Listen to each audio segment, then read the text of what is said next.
Okay, good. Thank you guys for coming. I want to welcome you to our hymns retreat. At least the first hymns retreat that I've been to here, but I think there have been other hymns retreats, many before, so hopefully we build on maybe what you guys have already learned from before. And the idea for this retreat really came through the work of the Holy Spirit. And I think that if we really learn to appreciate the hymns, not just learn one or two hymns over the weekend, which is what we're going to do, but if we really learn to love the hymns and use it in our daily lives, I think that's what the goal of the idea of the retreat is. Now, if you look back, let's back away from hymns for a second, but let's say you look at the past year of your life, or past year of all our lives. There's a lot of good things that have happened, both to us as the church as a whole, as well as to us maybe individually. So, like, for instance, I'm thinking about this last year, we had Pope Tawadros visit us in the last year. We saw the opening of multiple new churches. We have the one in Milford that opened. We have Scituate. We have a priest that's dedicated now to the service in Milford, so it's expanding the work of the church. And really the services and activities for the church and for the service of God are really growing. They're continually growing. But at the same time, there's also tough times. So we've seen good times, but there's also a lot of tough times, both on a sort of a public level as well as even on a personal level. You think about tragedies that have happened in the last year. You have, your California fires that killed maybe nearly 100 people. You have the school shootings. I think of the Parkland school shooting down in Florida. So there's another really bad event that killed almost 20 people. You have all the crimes and violent hate crimes that have happened to our brothers and sisters in Egypt. We hear about things there, people on their way to the monasteries, and then they get this terrible violence that's happening to them. And then there's people struggling with personal things. You have personal struggles, hard times with illnesses in the family, difficult relationships with our friends, with our family members, parents and kids fighting, or, I hate my mom, I hate my dad, I hate my sister, maybe even I hate myself. And so some people have this feeling of hopelessness and where I don't feel a solution to the problem.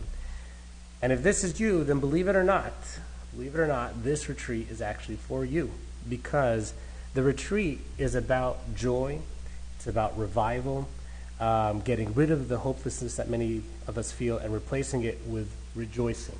So out with the old, in with the new. Let's take the example of, for instance, Moses from the Old Testament. You guys all know the story of Moses. He was in the wilderness after he took people out of Egypt, and he's in the wilderness. He's upset, okay, because the people are sinning against God, and he is sitting there in between, trying to mediate between them.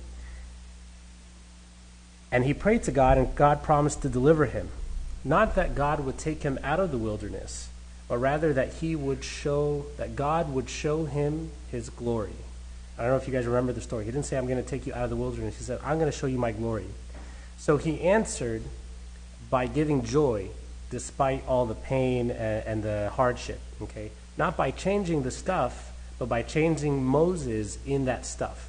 And Moses, if you guys remember the story, what happened after that when he came down from the mountain? He was shining, okay? To the point that the people, he had to put a veil on his face, okay? And that's the same thing that God wants to give each of us, okay?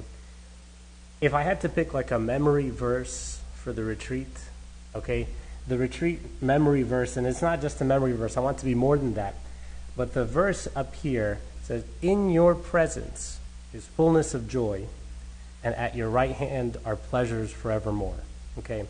Like I said, that's not just the memory verse. I want that really to be the goal, to find the presence of God, because the presence of God is what brings us joy.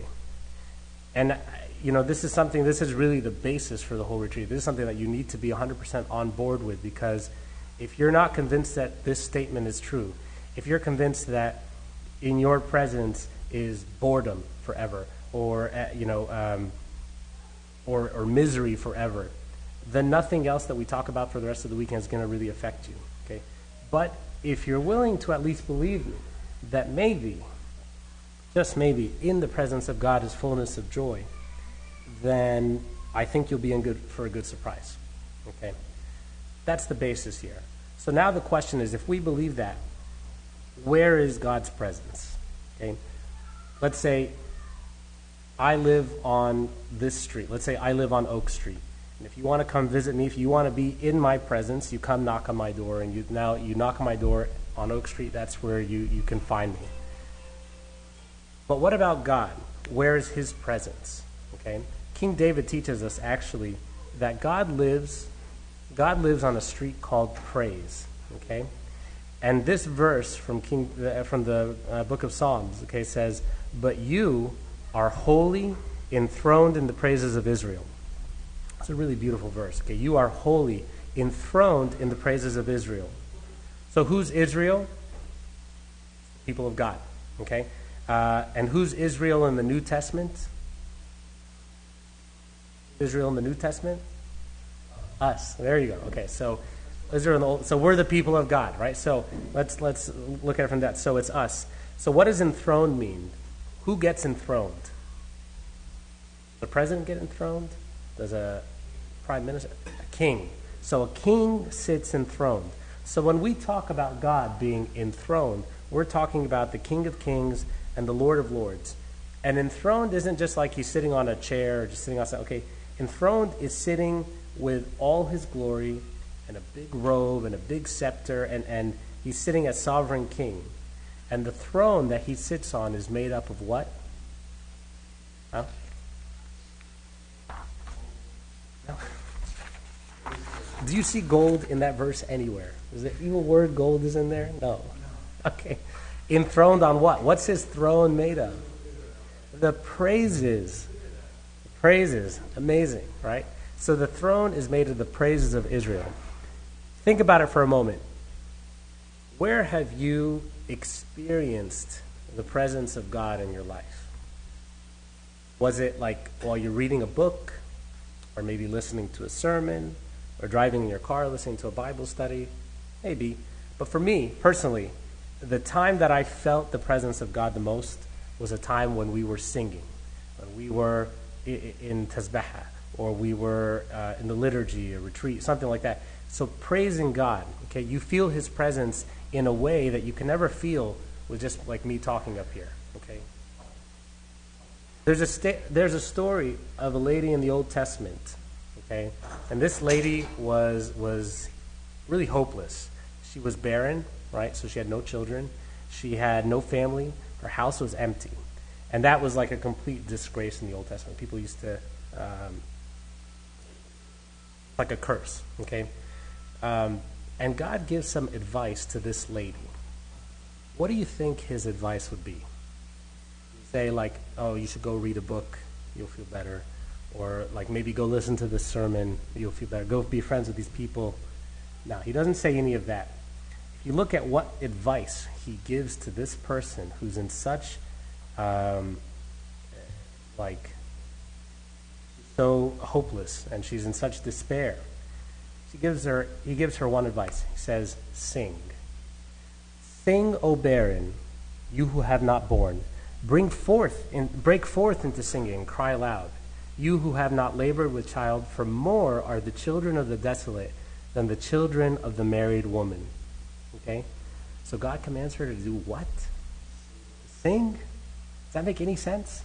Like, I come to your house and you're, God forbid, but your wife is dead, your children are dead, your house just burned down, you've lost everything, and then I hand you a songbook. Right? Like, what is that? Okay? But that's what God said. And, maybe God has figured something out. Just maybe the answer is in the singing. Okay? Like, I say to God, answer my prayer, and I'll start singing to you. And God says, start singing to me, and I'll answer your prayer. The order is very important here.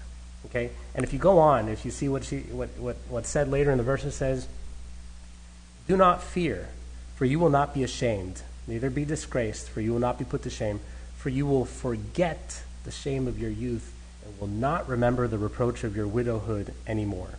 Okay? So that's what we're talking about here, guys, that when you sing and when you praise, you have a bigger house, you never remember your widowhood anymore. Okay? And revival begins with God's presence, And God's presence begins with praise. Okay? And our goal for this retreat is really to invite God's presence into everything that we do, to change our life, to change our church, to change our meeting, to change whatever it is that we do regularly on Friday nights, to change everything about us and revive it and give it a whole new meaning. Okay? And we do that through singing hymns and through singing praise. Okay? So I hope at least for now I've convinced you of one of the reasons why we need hymns, which is that we can use the hymns to praise God and enter into God's presence. Okay? And that perhaps may be the most important reason. There are two other reasons I'm going to go through about why it's important, why the hymns are important, what they can do for us. But the first one, just so you guys remember, praising God and entering into God's presence. So what's the second reason? The second reason that we need hymns, or the second reason on this list, is for teaching. So, does anybody know who this guy is? Anybody ever seen this picture before? Huh? Okay, good. Not Mu'allim, he's Archdeacon Habib. Mu'allim has a different meaning technically, but yes, he's a Mu'allim in the sense that he's a teacher. Yes. Yes, very good. Okay, so anybody that doesn't know him, so his name is Archdeacon Habib Girgis. Okay, he was actually born in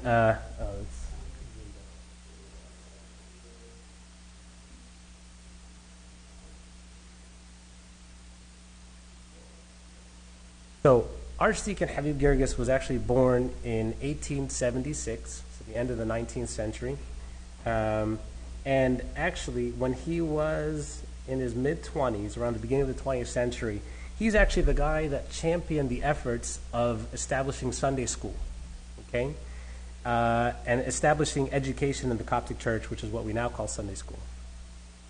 And to this day, that's one of the main ways that we educate people. So you guys, when you guys go to Sunday school, the curriculum, the idea of having Sunday school in the Coptic Church comes from Archdeacon Habib Girgis. But believe it or not, so I told you he made this in the 1900s, early 1900s. That means for 1900 years before him, okay, there was no Sunday school, and so how were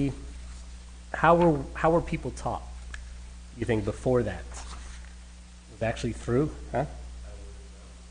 Word of mouth, maybe, but there's more to it. Think about the topic of the retreat. Hymns, yeah, there you go. This is by hymns. So the majority of the life in the Coptic Church, a lot of the teaching, I'm not saying that there was also teaching with sermons and things like that, there's books, but a lot of the main teachings came through hymns, and this was the main way that people learned about Christ and the doctrines of the church.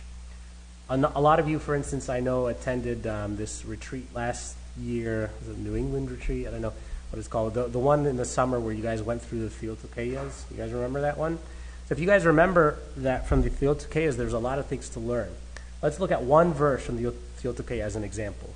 So this one verse, or two verses here, says, one nature out of two, a holy divinity. Okay?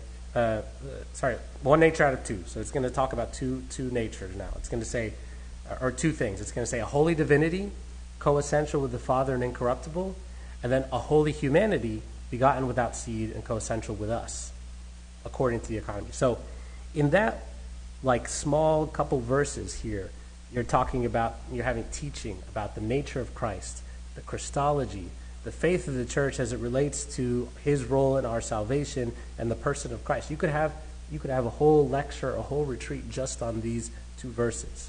Okay?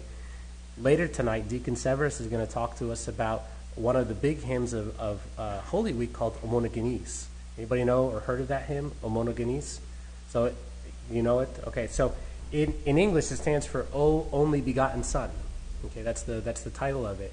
And Deacon Severus is going to go through how important that hymn was in teaching us what the right teachings of the church were. Does anybody know who Arius was? Okay, you guys know who Arius was? Who was he? One of the heretics. I wouldn't say greatest. Makes it sound like it's a good thing. No, he was a heretic. Actually, so what you guys may not, he was actually a priest. He was a priest in Alexandria. I think he was originally from Libya maybe, but he was a priest in Alexandria. And as you mentioned, he was a big heretic in the church. He taught heretical teachings about Christ, mainly that God the Father created Jesus Christ. That Christ was a created being like any of us, and that there was some point in time where Christ did not exist, because God the Father created him. That's a big heresy. We don't believe that. And the first ecumenical council, the one that we mentioned in the commemoration of the saints, we say the Council of Nicaea, right? That whole council was called just to address this one topic, okay? And the reason I bring him up, actually, is that he wrote hymns, believe it or not, that he disseminated as propaganda to further his ideas and theology. And it worked, actually. For a long time, even after the Council of Nicaea formally rejected Arius and his doctrines, it persisted in a lot of parts of Europe and a lot of parts of actually the Middle East, in the known world at that time, for centuries. Okay, so Arius, so you can see how he used hymns, because the hymns have the teachings, maybe they're catchy, so people just start singing it and then they begin to believe it. So you can see that he used those hymns in a wrong way. But the point is, the hymns can be used for teaching. So hymns can be used for, what was the first thing? Entering God's presence, so praising him, entering God's presence. And then the second thing is for teaching. Good. The third thing, and another reason that we need hymns, and another way hymns are used, is in meditation and contemplation. So many of the hymns that we use are under a category called melismatic. Anybody know what melismatic means? Have you ever seen that word before? Okay. So this is good to know, because if you haven't heard the term before, we use it a lot to describe the hymns in the church. Melismatic comes from a Greek word that says melisma, okay? And that means song or melody, okay? Yeah.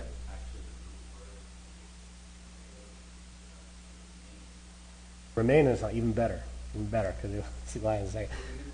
To remain in a song, is that right? To remain in a song. So the way the terms are used now, melismatic, is when you sing a single syllable of text while moving between different notes of succession, okay? So music in this style is referred to melismatic. So melismatic is like if I say, oh, whoa, oh, whoa, oh, so one syllable, oh, but I'm using it in multiple different notes. It's very common, right, in the Coptic church. This is like all our hymns. We know this. So this is what we do, right? So melismatic is when we use the same syllable but multiple notes. And then the other way is called syllabic. So from the word syllable, meaning that each syllable of text is matched to a note.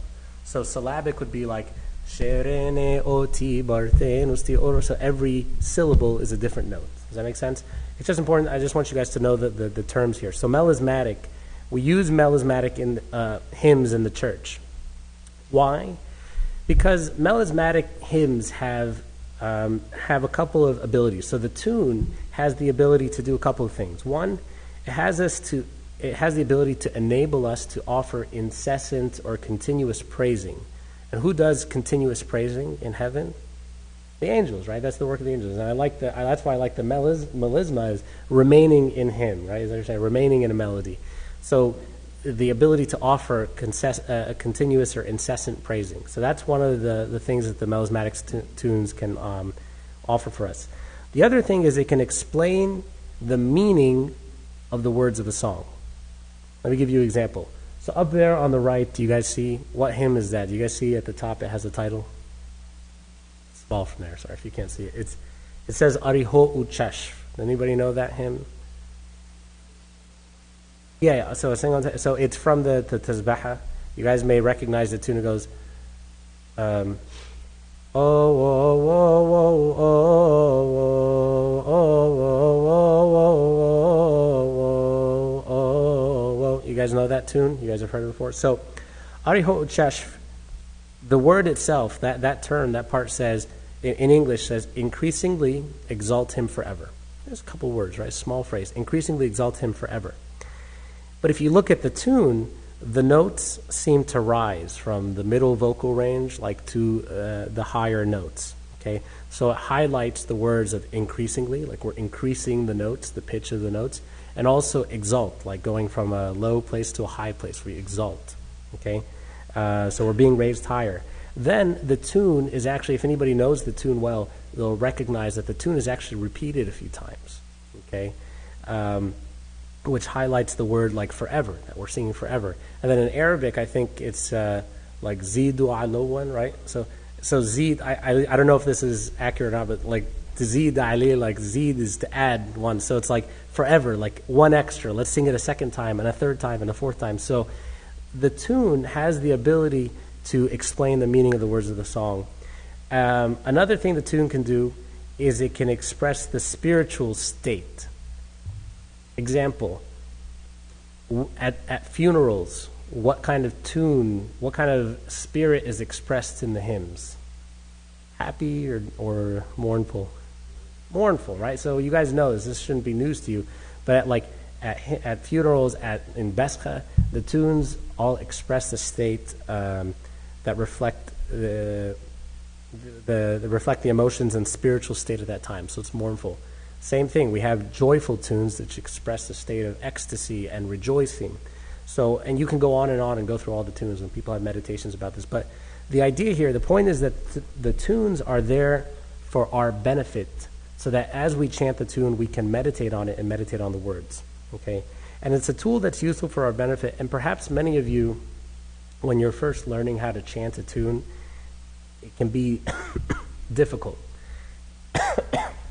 So all your focus, for instance, is on knowing what note is said next, what part is said next, okay? And maybe you're like, I'm not even at the point where I'm thinking about meditation. I'm just thinking about, do I go high on this next note? Do I go low? What do I do? You know? And so some people would actually argue, well, maybe we should do away with it, because we should do away with melismatic hymns, because I can't focus anyway. So like, I'd rather have the hymns where we just have the words and we listen to it and we understand, okay? But it takes away from the spirituality. I think what I would argue is the opposite. Not that we should take the hymns away because of that reason, but actually, because it's a useful tool, we just need to know how better to use it. So if we find that we're too focused on the music of the hymn, and we're too focused on how do I say it, and I'm looking at my hazet, and I need to go up here, and I need to go down, and then I need to sing at this pitch, okay? It actually just means that we need to learn it better, okay? Because if we memorize, we need to memorize it to the point that it just becomes second nature, okay, and that it flows from our lips. Like when you first learn how to read, you read very slowly, and you might think, well, why do I need to even learn how to read? Because it's just going to slow me down. But you don't do that, obviously. You learn how to read so that it becomes second nature. You just read. You don't even, somebody asks you to read something, you just read it, okay? Same thing with anything that you do in life. If you're shooting a basketball, maybe the first time you shoot a basketball, it doesn't feel right, then you kind of, do awkwardly and stuff like that. But then you learn the right form, it becomes natural, you don't even think about it anymore. So we need to get to the point that we're no longer focused on how to say the tune, but rather, when we get to that point, we can begin to meditate on God and how the words and the tune fit together to bring us into God's presence, right? We said that that's sort of the ultimate goal here. We want to enter into God's presence. And, if let's say you don't know the tune, and let's say that you can't memorize it. It's really hard, you've tried, fine. You can actually still redeem the time and practice this idea of meditation during the hymns. So let's say the deacons get up and there's a really long hymn that you've never heard before, or that's being chanted that you don't know. You can still read the words to the hymn, repeat them to yourself over and over and over again, okay? And just begin to think. That's what contemplation is, right? Contemplation is where you go over and over the words of something, okay? And you want to do that to the point where you turn the words of a hymn, which are the words of somebody else, into your own words. You begin to use those words to pray from your heart, okay? So that's the idea of meditation and contemplation. So we said there's 3 reasons why we need the hymns, and these are the ways that we can use it. We said that there's, what was the first one? Praise. So entering God's presence, so praise. I want to put that in praise because all of them, you can, even the last one, you can enter into God's presence. But we're going to say praise, okay? Then the second reason I was saying was teaching. And then the third reason is meditation and prayer, okay? So that's why we need the hymns, and those are ways that we can use it. What I want to finish by is just talking a little bit about how we got the hymns. Okay, a little bit about the history of the hymns, all the way back to the times of the Bible, and then how we got it till now. So how do we get the hymns? All right, we know from the Old Testament that hymns were used to praise God. Okay, one of the Jewish historians who lived at the time of the apostles, a guy whose name was Philo, he wrote that in the Jewish tradition, Moses used to study a lot of the musical science, including harmonic and rhythmic forms, and poetry and rhyming and things like that. Okay, and we actually see evidence of this in Exodus 15. Anybody know what Exodus 15 is? Anybody know when we sing this? You heard of it? Okay. You might hear of it on a regular basis. We sing it every Saturday night. Exodus 15 is the first host. You guys know how there's 4 hosts in the Tazbehah, first host, second host. So Exodus 15 is the first host, and it's a song of praise that was likely written by Moses. It says Moses and Miriam sang it together, but it was likely written by Moses, what some of the church fathers believe. King David was another guy, right, who was one of the most prolific songwriters of all time. So we have 150 psalms. Almost half of them are written by King David, and there are reportedly hundreds more that are not kept in the book of Psalms, but even more than that. So we know Psalms extended all the way into the Old Testament. What about the New Testament? Can anybody think of examples in the New Testament of when they used hymns? I'll give you one good example. We worship him. He's the Son of God. His name is Christ. Okay, so Christ used hymns. Okay, so Christ himself sang hymns. On the night before he was crucified, it says, St. Mark tells us that the disciples and Jesus were singing together. It says, and when they had sung a hymn, they went out into the Mount of Olives. Okay, so in this way, our Lord, Christ, even establishes for us the precedent of reciting hymns and praises.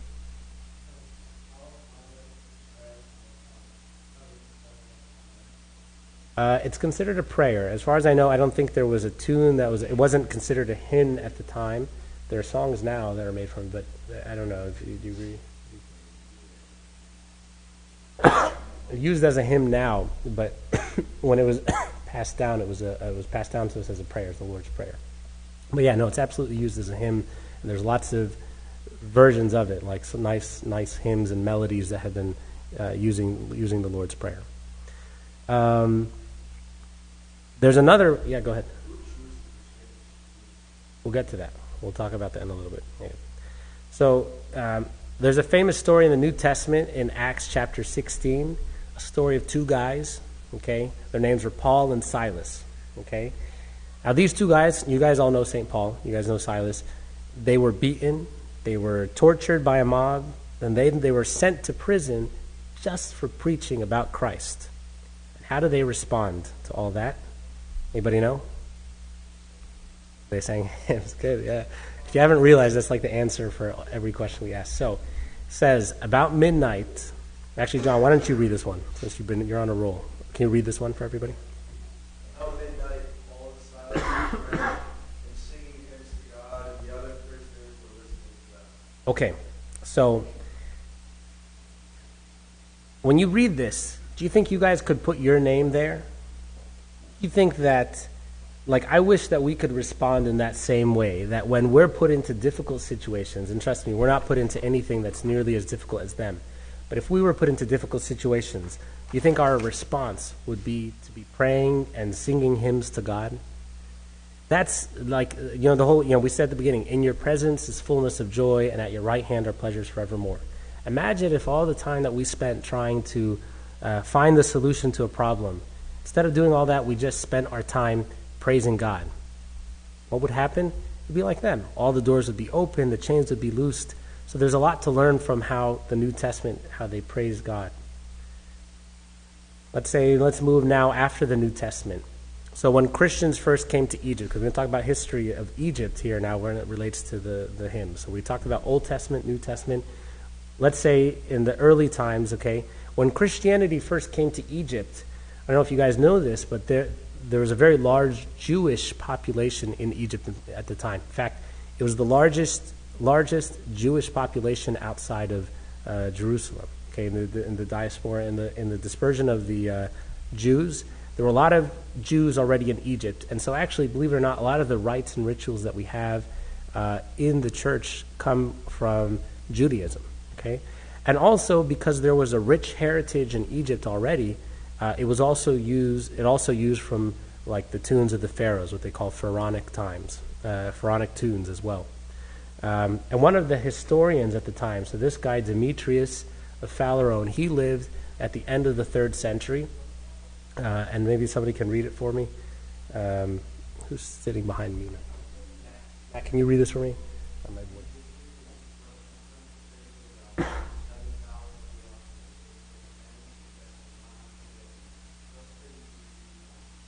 What does that sound like if you use a vowel and you sing in succession one note after another? What did we talk about earlier? Melismatic, right? So they're talking, so from the above we can see that the melismatic style was used even in the days of the pharaohs, and that carried over to the Coptic church as a style of hymns, okay? And there's more research on this about specific hymns that we believe may actually have been back to the time of the pharaohs. I've always heard like Epurul was one of them. I don't know if you know other ones, Deacon. Ekathronos. Okay. So there's a lot of hymns in the church actually that are really, really ancient. Okay, so it's good to know. And you'll see that it evolved over time with many different people across many different periods in time contributing to this overall catalog of hymns that are chanted in the church. Okay, there were cantors and authors who added hymns according to the time of the church. So, like if the church was battling a certain heresy, for instance, at a time, then a hymn was added to address that heresy. If a certain author felt inspired to write a hymn of praise, then that hymn was added. Okay.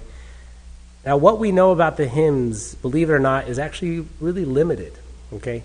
We only have snapshots of the hymns over the course of time. Okay, other churches, other Eastern Orthodox churches, have really good documentation of the hymns and where they came from.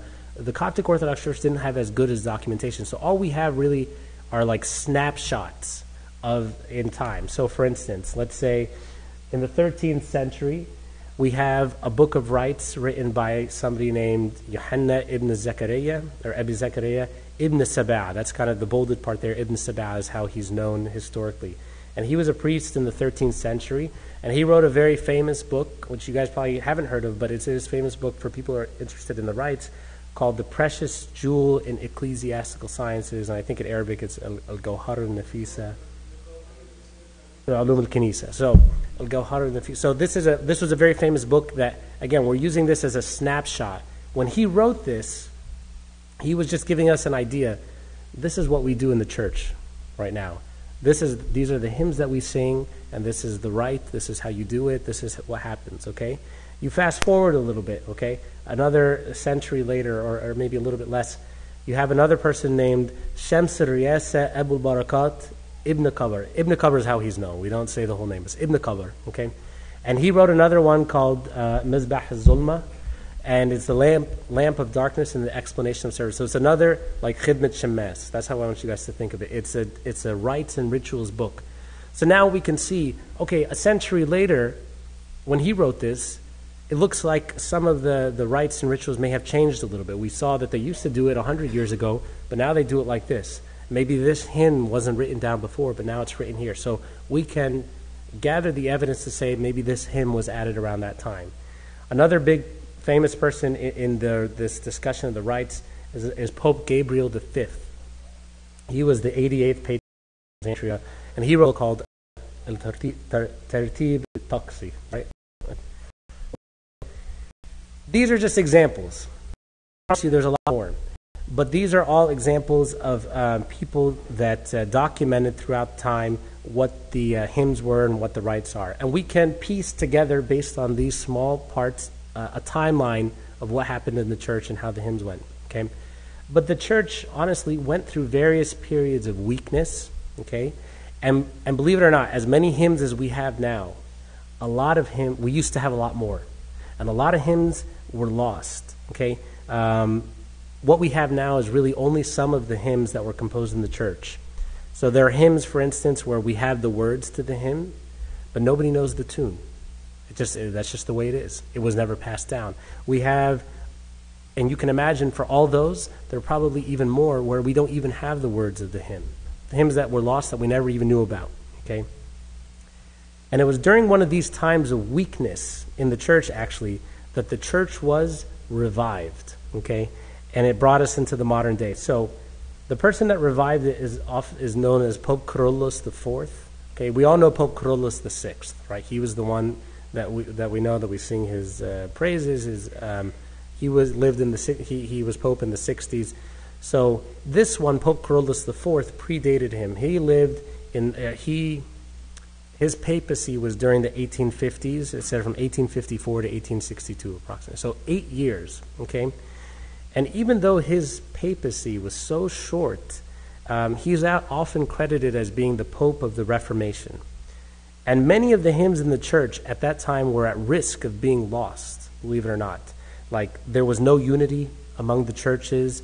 Different regions of the country would sing some hymns. Some would preserve some hymns, some wouldn't, okay? And he recognized the ailing state of the Coptic music, okay? And he said, we're in trouble here. We need to do something about it. So he commissioned, so this is the last part, because I think it's interesting, this sort of contemporary history. Maybe you guys don't know all of it, but you can see how we got to where we are today. So he commissioned a guy, a very famous muallim, or cantor, named Muallim Tekle, okay? And Muallim Tekle, like, basically he hired him as a contemporary folklorist. You guys know what folklorist is? They basically go around and gather stories, and in this case he gathered hymns. So he would go around to all the different parts of Egypt and collect and gather and memorize hymns. Not just the words of a hymn, he would actually memorize the tune when listening to them, okay? And when he came back to Cairo, he worked with this other person, Irian Muftah, and the name you'll see why is important in just a minute, to write a book, because he was blind, like he couldn't write a book, but he worked together with him to write down a book, a service rights book, to document all the work that they had done. And you guys have to realize this was actually a really huge step, because before this, a lot of hymns were almost lost. Like one example, I always like this example, it's kind of cool. One of the hymns, for instance, was called, you guys know the hymn Up at Jeek? Up at Jeek, we sing it between the Pauline and Catholic Epistle. So it goes like, you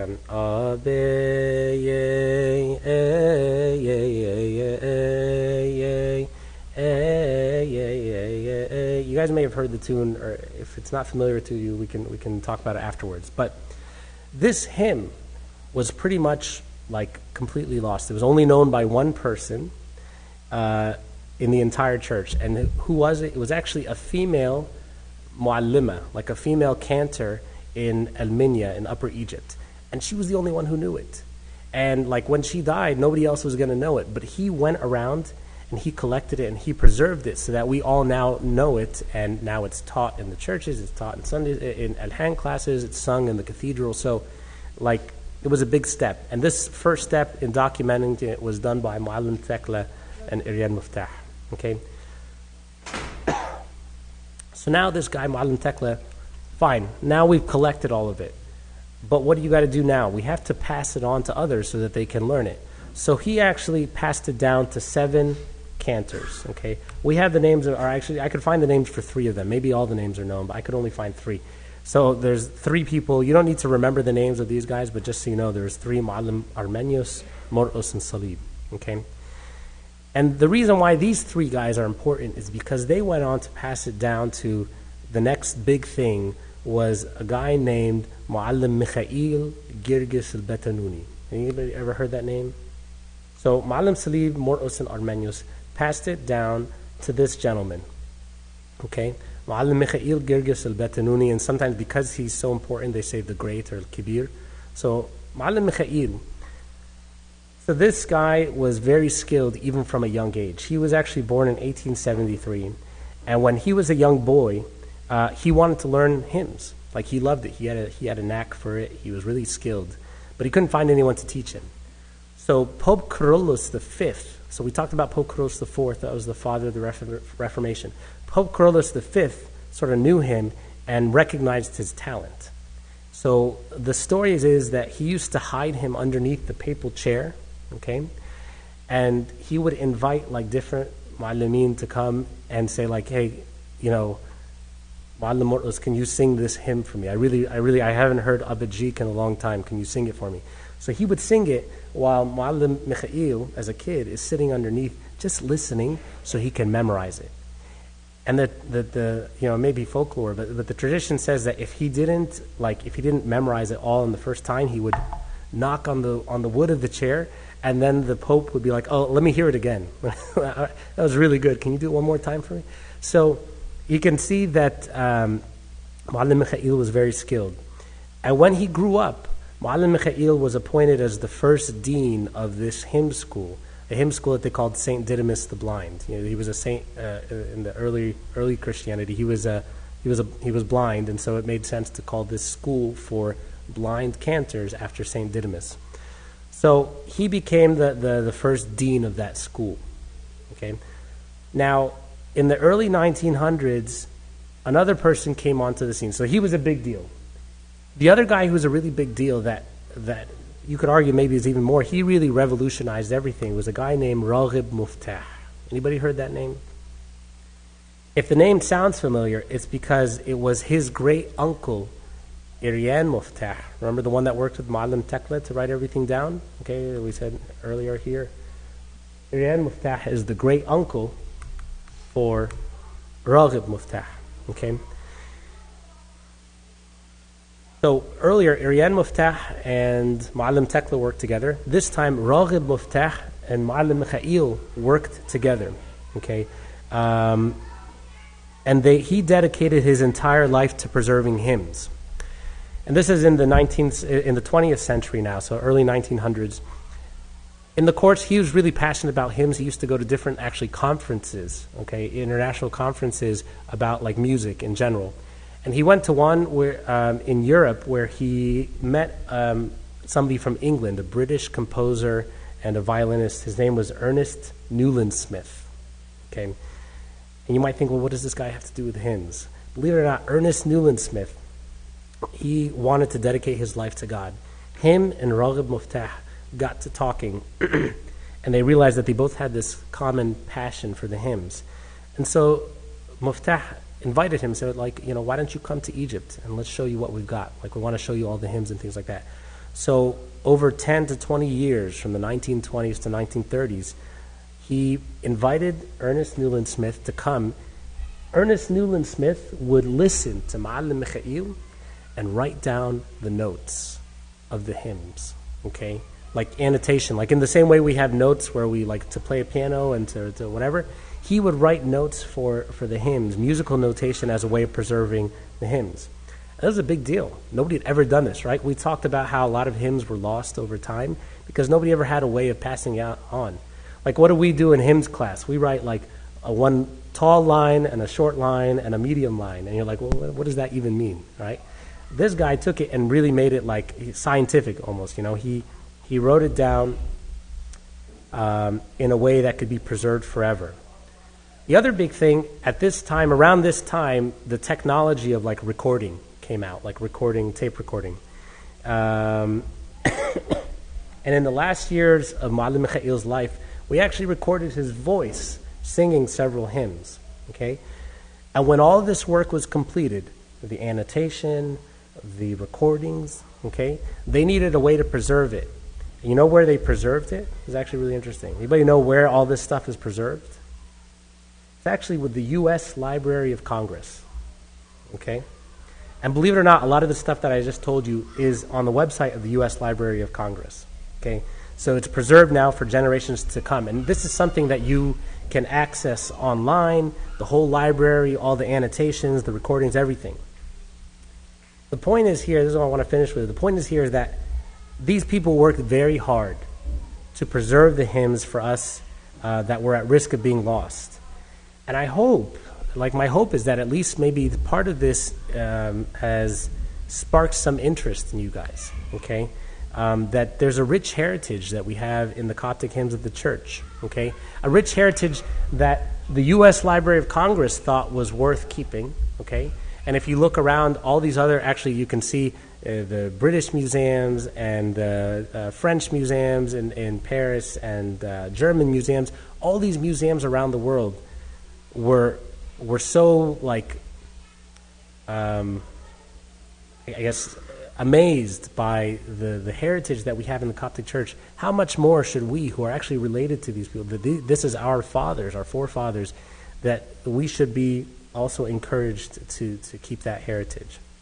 And my hope is that maybe it's interested you enough. Maybe some of you guys will go home and check this, maybe verify that I didn't just make this up. Okay, maybe some of you guys will look online.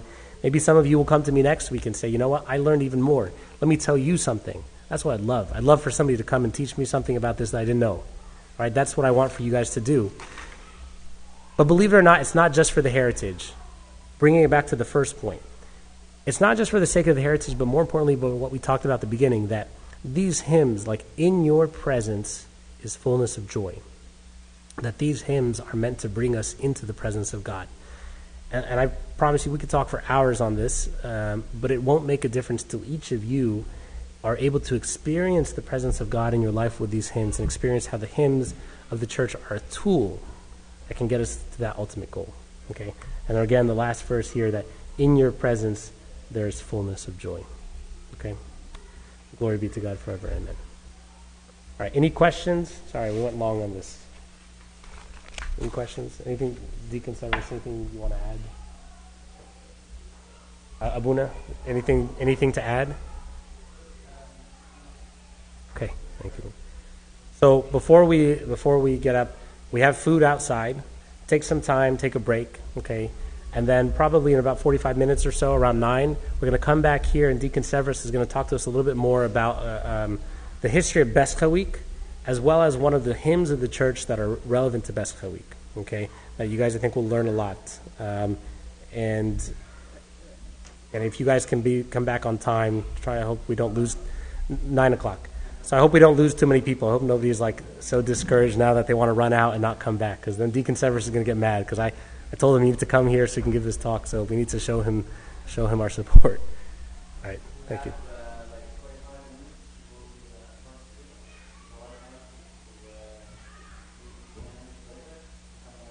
Is the food is in the White House? Okay.